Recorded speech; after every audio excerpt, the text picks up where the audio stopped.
So does 2016 still offer you fodder to create new stories? It's pretty dystopian out there at the moment, isn't it? I don't tend to actually look at the news or to look at specific tech stories or something like that when thinking up the stories. It tends to be actually from a much more, almost a cornball sort of, I'll be coming out with ideas that amuse me, what if ideas that amuse me, and then I'll talk to Annabel Jones, who's the co-showrunner, and then I'll try and upset her more and more by adding horrible details. And then as soon as I'm really laughing and she's going, oh God, that would be terrible, and is really depressed, that's when we know we've hit Dream the team. Black Mirror zone. Dream team. Yeah. So was Brexit something? I'm assuming you guys are writing this fourth season at this point. Is Brexit something that you guys are delving into too? I mean, not specifically Brexit, but the idea that that the world is sort of being more, the world is more polarised. And I think what I find fascinating is that because in the UK, it was such a surprise for half of the population, but not a surprise for the other half of the population, obviously, who voted for Brexit.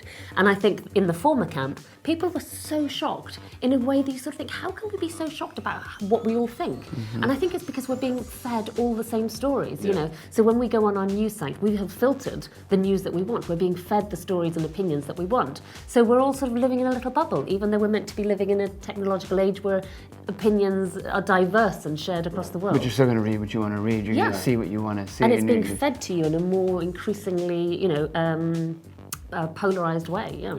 It's the same here. We've never been more divided as a country. You look at the House and the Senate and the division there, and it's like, I'll toe the party line. There are some issues still, because I do believe that those people in the House and in the Senate, they truly care about this country, and they want what's best for the country, but there is a part of them that's like, I'm going to toe the party line. You know, there's many things we can agree on, and that's what we should be focusing on first. But it's sort of like in the episode that I did, the Black Mirror one that I did, it's, you know, it is very much addressing where we are politically, where you are politically with Brexit. Mm-hmm. It sort of, you know, at its core, you can look at a lot of it and tag it as xenophobia or racism or division of some sort. Do you think the show is optimistic or pessimistic? Yeah, I've seen people saying that they think, you know, people who I think maybe haven't watched the show or maybe have watched it with the wrong hat on, who seem to think it's anti-technology and that I'm throwing shoes at the App Store and going, boo, I don't like the App Store, break it. And I'm not, I'm very pro-technology. I used to be a video games journalist, for God's sake.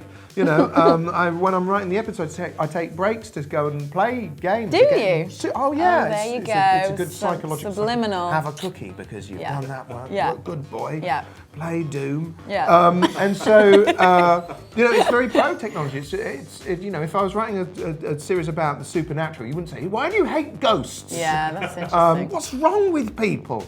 Right. So I'm quite optimistic actually about a lot of these things. I mean, sometimes the episodes seem to be, we explore the dark side of things because I'm a paranoid, worrying mess.